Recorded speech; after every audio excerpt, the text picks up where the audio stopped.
Welcome to our latest webinar, and thank you very much for joining us. My name is Phil Underwood. I'm the Engagement Manager here at the Society for the Environment. I'm going to be handing over to our expert speakers from HS2 very shortly, and I'll pop back again to conclude the webinar with a question and answer opportunity. For those watching the webinar as a recording, if you have any questions, please feel free to contact me at any time using the contact details on your screen. So very quickly, you're watching a Society for the Environment webinar. We hold a Royal Charter, which was awarded in 2004. This allows us to register environmental professionals as Chartered Environmentalists and Registered Environmental Technicians. The Society operates as an umbrella organisation, currently made up of 24 professional bodies known as our licensed members. All of these professional bodies on your screen at the moment hold a license granted by the Society for the Environment to award Chartered Environmentalist registration to their members. 3 of these currently offer the Registered Environmental Technician registration as well, which are highlighted on your screen at the moment. To become a Chartered Environmentalist or Registered Environmental Technician, you'll need to be a member of one of and apply via one of these professional bodies. The total number of Chartered Environmentalists and RMF techs currently adds up to very nearly 7,500 across the world. If you want to find out more, please visit CEnv.org.uk, which is the website in the bottom left of your screen, or inquire with the relevant professional body. So moving swiftly on, this is the 3rd part of our expert-led series of webinars. These series are designed to provide perspectives from across the wide range of the spectrum of our Chartered Environmentalists and Registered Environmental Technicians and the areas that they cover. This is to increase the knowledge transfer opportunities for environmental professionals and other interested parties. This is the last of a 3-part series based around the topic of a sustainable built environment. Today we are focusing on the environmental considerations of the major infrastructure project, that is HS2, also known as High-Speed 2. To provide some expert insight, we are delighted to be joined by Chartered Environmentalists Vaughan Redfern and Mark Fenton.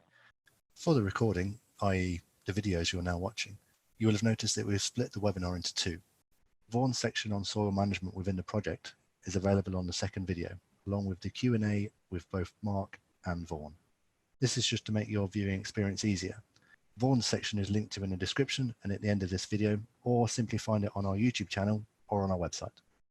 First up is Mark, who is a climate change specialist at HS2 and a Chartered Environmentalist via IEMA.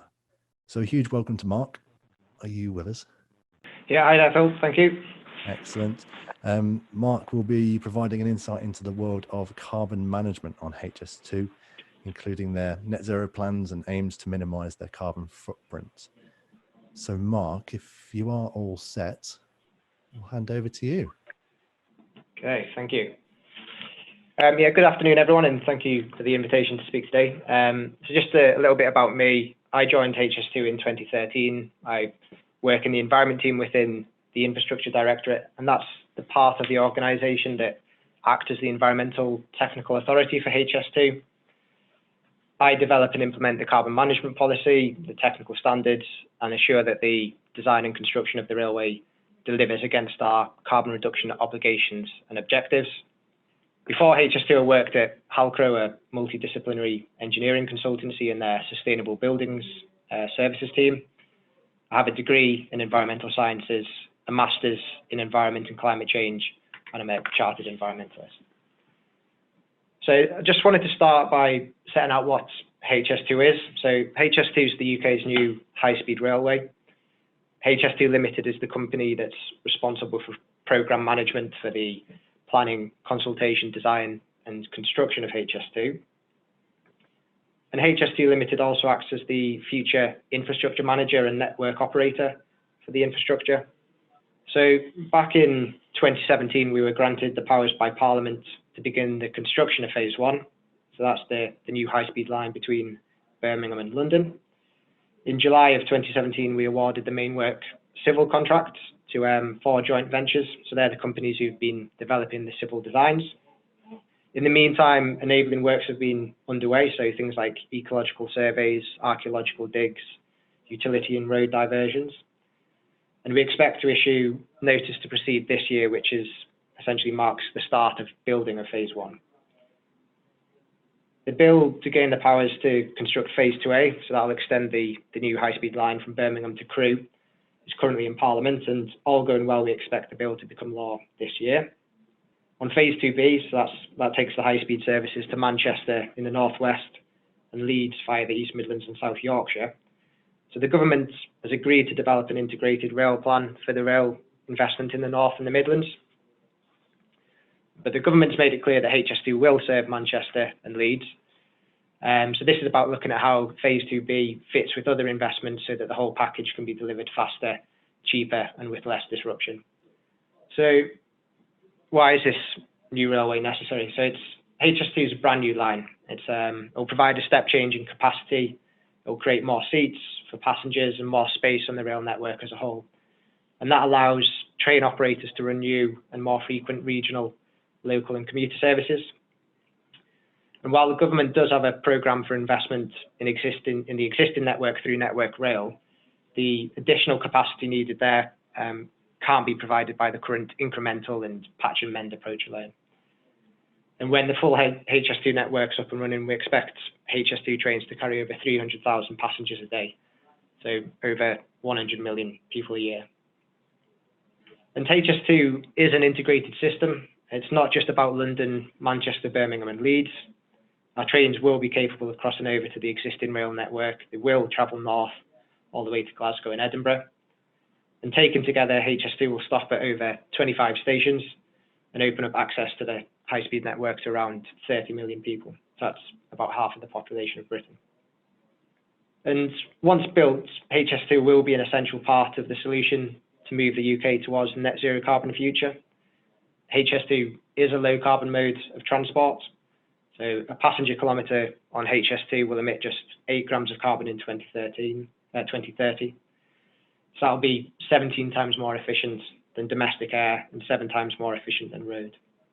And ultimately, in the future, travel on HS2 with electricity generation fully decarbonised will be a net zero carbon activity. And beyond that, and importantly, HS2 can also support the decarbonisation of the wider UK transport system. So HS2 is creating extra capacity, it creates that capacity on existing train lines, and that will take hundreds of thousands of cars and lorries off the roads and reduce the need for internal flights. All of that will cut carbon emissions and improve air quality, ease congestion. By way of an example, rail freight produces 76% less carbon dioxide per tonne of cargo compared to road haulage. So we really need to encourage freight transport by trains. And every extra freight train takes up to 76 lorries off the road. So there's a big opportunity there. So I've talked about the what and the why of HS2, but our success will be measured not just on the what we build, but on also how we deliver it. And that's why the programme's always been about building more than just a railway. So we're committed to delivering value for money. We've developed a set of strategic goals that help us focus on the benefits that we've promised to realise. So they include objectives like being a catalyst for economic growth and increasing capacity and connectivity. But they also include efforts to ensure that we create jobs for British companies, that we protect and preserve the environment, and importantly that includes reducing carbon emissions from the construction and operation of HS2. But we're also looking at setting world-class standards for health and safety, making sure we treat the local communities who will host our infrastructure with respect and sensitivity to their concerns. And all of our suppliers will be signed up to help us deliver on these goals, and we'll hold them to account for what they deliver and the way that they behave. HS2 is the UK's largest archaeological dig, so you might have seen in the news recently that we've unearthed what we think to be the world's oldest railway roundhouse at the construction site of our Birmingham Curzon Street station. We've awarded £5 million to community projects through the Community and Environment Fund and the Business and Local Economy Funds. We've planted 350,000 trees and created 50 new wildlife habitats. So the benefits of HS2 are already being realised. We've awarded or are tendering the majority of our direct contracts for phase one, the exception being the rail systems contract. And of course, there are thousands of indirect supply chain opportunities, and there will be more direct opportunities for phase 2A and 2B. And if you're interested in understanding more about these contract opportunities, they're all available online, and you can see who's been awarded contracts to date with some key contact details for each contractor. So I just wanted to set out or give an indication of the scale of HS2. So HS2 is Europe's biggest infrastructure project.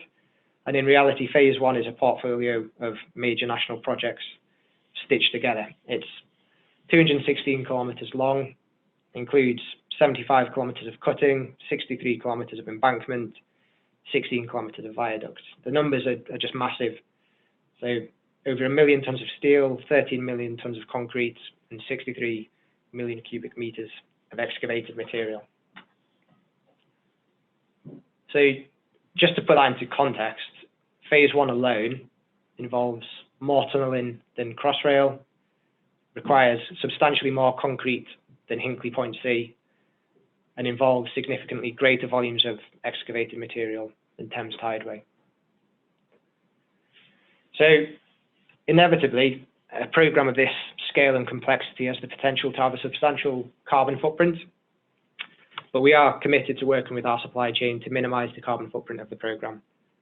And to do that, we need to first understand the whole life carbon impacts of the programme so that we can identify the carbon hotspots and the areas with the greatest impact and potential for carbon reduction. And we've been regularly assessing the carbon impact of the scheme, so whether that's been part of route appraisals, impact assessments, or design development. And from that, we've established a really good understanding of the carbon footprint of the programme. So here on the left, the pie chart illustrates the whole life carbon footprint for phase one of HS2. It includes the carbon emissions from the extraction and manufacture of construction materials and products, their transport to sites, construction and installation activities, the maintenance, replacement, refurbishment of the assets, and the energy and water that will be consumed in operating those assets, and where appropriate, also the end-of-life impacts. So we know that the civil works account for the majority of the whole life carbon impact of phase one, and we know that the rolling stock, the rail systems, and the stations are not insignificant sources of carbon emissions either. And on the right, we can also see, and we also know, that about 3/4 of phase one whole life carbon emissions are associated with the construction phase. So what are we doing to minimise the carbon footprint? Well, first and foremost, we're embedding and advancing carbon management best practice. So here, this slide sets out the best practice framework which we're implementing for managing and minimising carbon emissions throughout infrastructure delivery. It's taken from PAS 2080, a publicly available specification, and it sets out the key components of a carbon management system. We, HS2 Limited, actually part-sponsored the development of the PAS in recognition of the need to develop a framework to enable effective carbon management across the value chain, which ultimately drives carbon reduction. Leadership is a key input and a key enabler of carbon reduction. So at HS2, we have CEO-level sponsorship and commitment to carbon reduction. We have a carbon minimisation policy, and we've adopted ambitious whole life carbon reduction targets. I'll talk about them a bit more, but those targets have been designed to empower the supply chain to challenge business as usual approaches and motivate the behaviours that are necessary to deliver lower carbon solutions. We've embedded carbon performance within our procurement processes, and carbon performance forms a part of the procurement evaluation criteria for relevant contracts. We collaborate with infrastructure client organisations to address common carbon reduction challenges, so for example, in relation to low carbon cement, and we work with industry partners to enhance carbon management capability in our sectors. So that includes, for example, contributing to the development of PAS 2080, contributing to industry e-learning, and the Rail Carbon Tool, which is a tool hosted by the RSSB, which is freely accessible to the UK rail industry. And in terms of the key carbon management components, I mentioned earlier, we have carbon reduction targets. So the phase 1 civils and stations contractors are required to reduce their whole life carbon footprint by at least 50%. And we measure performance against contract specific baselines, and they're required to monitor and report performance to us on a regular basis. We've also actually established a whole life carbon target for the rolling stock design and manufacture, and that's been included in the train technical specification. Additionally, the stations are required to achieve nearly zero energy status. So that effectively means that they need to be highly energy efficient with on-site low or zero carbon energy generation to offset the remaining energy consumption. In terms of quantification, we've developed a technical standard. It sets out our quantification requirements and mandates compliance with best practice standards and guidance. And to support our supply chain, we've aligned our requirements with our information management or BIM processes, and we've procured a life cycle assessment tool called eTool, which we're cascading into the supply chain to enable efficient and effective delivery of our carbon reduction objectives. So in terms of perhaps some of the more tangible design and engineering actions that we've been taking, this slide presents the carbon footprints of one of our main work civil contracts, both by asset type and material type. Because of the design phase that they're in at the moment, they've been focusing on build nothing and build less solutions. So they've been working with the tunnel ventilation specialists to improve their designs, and that's allowed them to reduce the number of shafts and optimize the shaft designs. So that's led to tens of thousands of tons of carbon reduction achieved already. They've also harmonized the diameter of their tunnels, and that's meant that they need fewer tunnel boring machines. So again, no need to build the machines, avoiding the carbon emissions. And going forward into the detailed design, they're looking at sort of build clever and build less solutions and build efficient. Concrete and steel are some of the key areas for carbon reduction. So you can see the pie chart on the right that almost 97% of the carbon impact is associated with concrete and steel. So they'll be looking at optimizing the concrete mix and in particular cement replacement, as well as optimizing recycled content of steel. And they'll also be considering things like how can they procure low carbon electricity to power the tunnel borer machines. Again, this is a pie chart of the whole life carbon footprint of one of our stations, so Curzon Street, which will be in Birmingham city centre. So our station designers have made significant progress in minimising the carbon footprint of the station. You can see the construction products and the energy consumption have been key areas of focus because they're the areas with the biggest impact. Curzon Street has been designed to achieve zero carbon emissions from regulated energy consumption. And they've also identified some opportunities for using low carbon concrete and low temperature asphalt, which will both reduce the construction product carbon footprint. And we have similar successes across our other stations. So at Old Oak Common Station, our designers have conducted a roof optimization study, which concluded that the thickness and profiles in the station roof could be modified. And that's allowed for 27% less material to be used, with a total steel reduction of about, of over 1,000 tons. And that's equivalent to 2,700 tons of embodied carbon reduction and a cost saving of £7 million. So the rolling stock, the contract is currently out to tender, but we do know that the majority of the impact is associated with the consumption of electricity to power the trains. So to that end, in our train technical specification, we've stipulated design features to minimize the energy demand. So looking at having an energy efficient nose that reduces aerodynamic drag, lightweighting the rolling stock, and energy efficient auxiliary equipment. And the contract itself is structured to incentivize energy efficiency, which will reduce the carbon footprint of operating the rolling stock. Beyond that, we're also developing an energy strategy and considering how we can purchase low or zero carbon electricity to minimize the carbon emissions from the operational phase.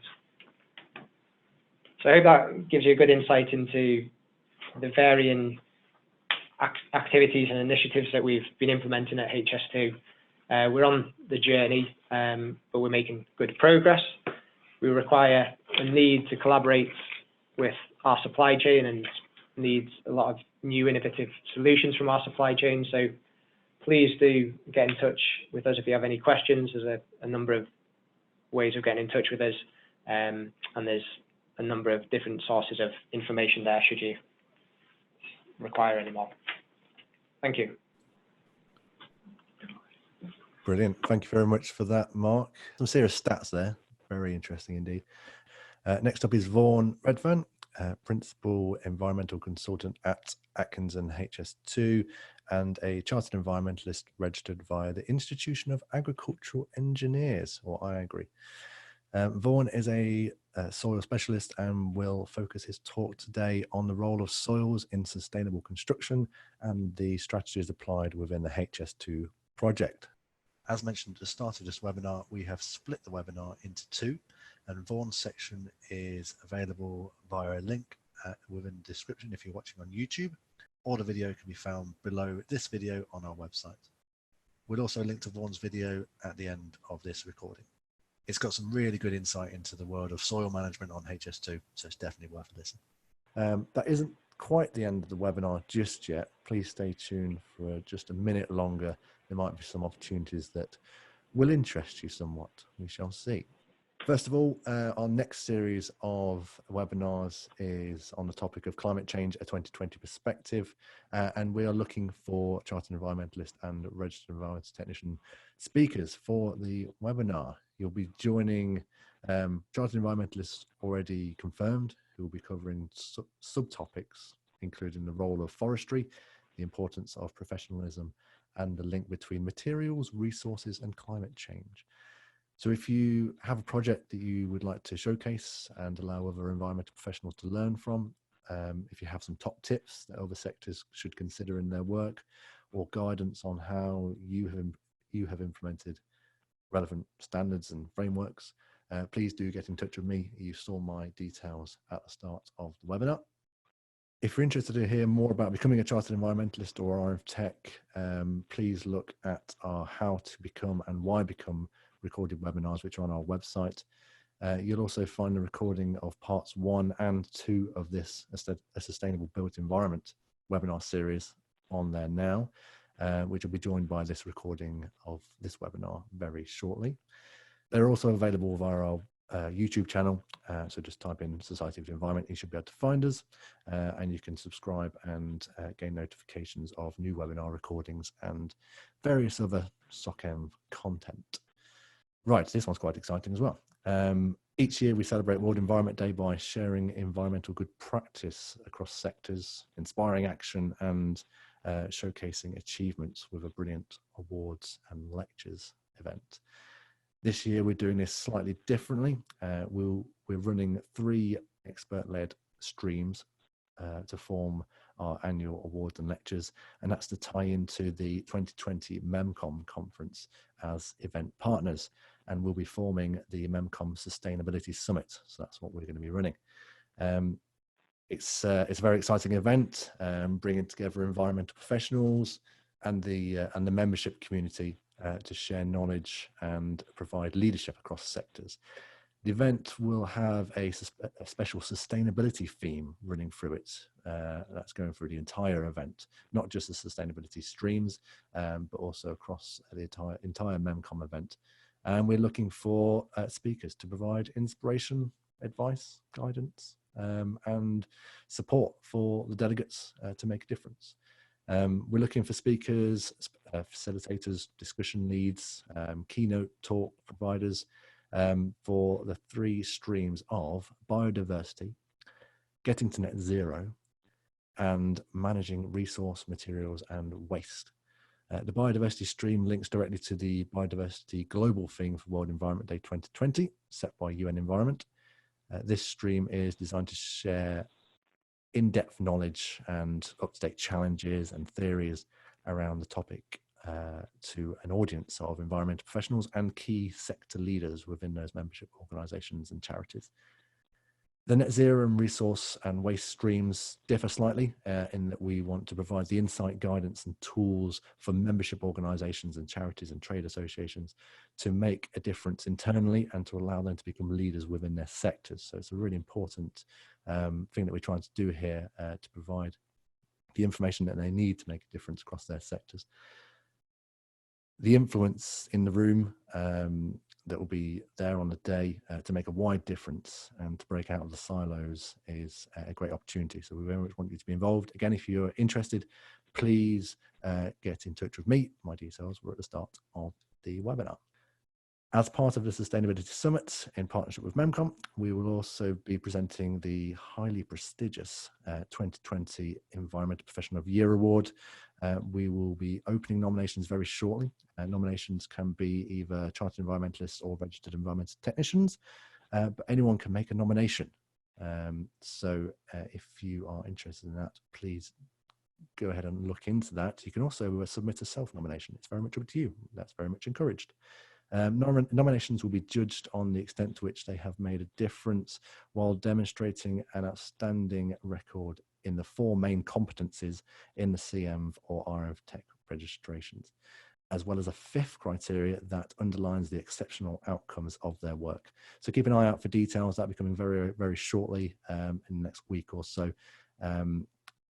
And please do nominate somebody or yourself. It'll be we get some excellent nominations each year, so you'll be in very good company. And that's about it from us today. Thank you very much for listening and taking part, and a big thank you again to Mark and Vaughan. If you're watching this recording on YouTube, please subscribe to the channel and hit the bell to gain notifications of new videos. And if you can tap the big thumbs up like button, that would be excellent as well. If you are watching on our website, please click on the YouTube button in the bottom right to get to the subscription and like options. So once again, thank you to our special guests, Mark and Vaughan, and we will see you in the next webinar. Thank you very much for watching.